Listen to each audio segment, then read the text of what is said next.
hika hika ki te wao, he uru tangata ki te pā. Te mate ao ne tētahi ki tētahi, te whiri o ngā hononga, o tētahi ki tētahi.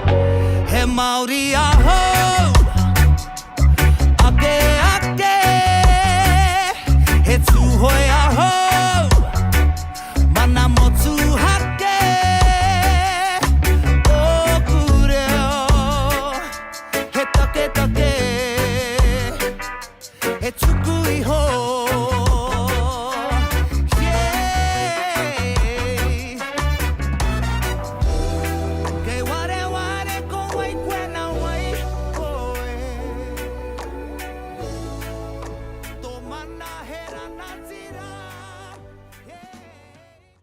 Tēnā koutou e te whānau, ko Seira Moana toku ingoa. Kokanga Kōrero is a short learning show where we celebrate te reo Māori. Our first show is about our ingoa Māhora. Yes, whānau, Māhora, not Māhora.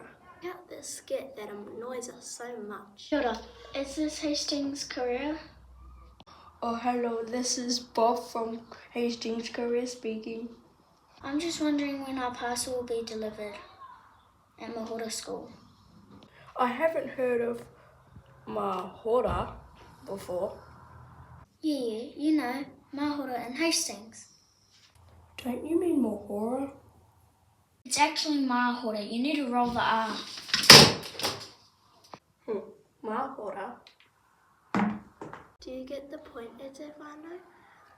Spread the message across Hastings to know that we are Māhora. Did you know that Māhora also had two names in the past, hundreds of years ago? They are Māhora Hora and Māhora Nui Atea. Māhora Hora and Māhora Nui Atea both mean similar things. Spread out open and prosperous lands, great for kai. Most likely an excellent place for whānau to live.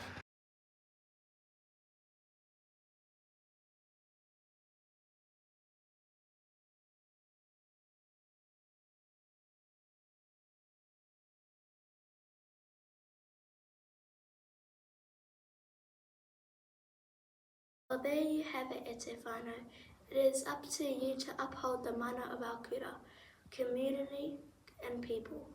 Tihei Māhora.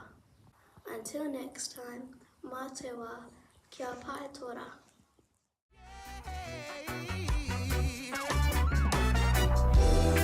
Kei ware ware ko wai kwena wai koe.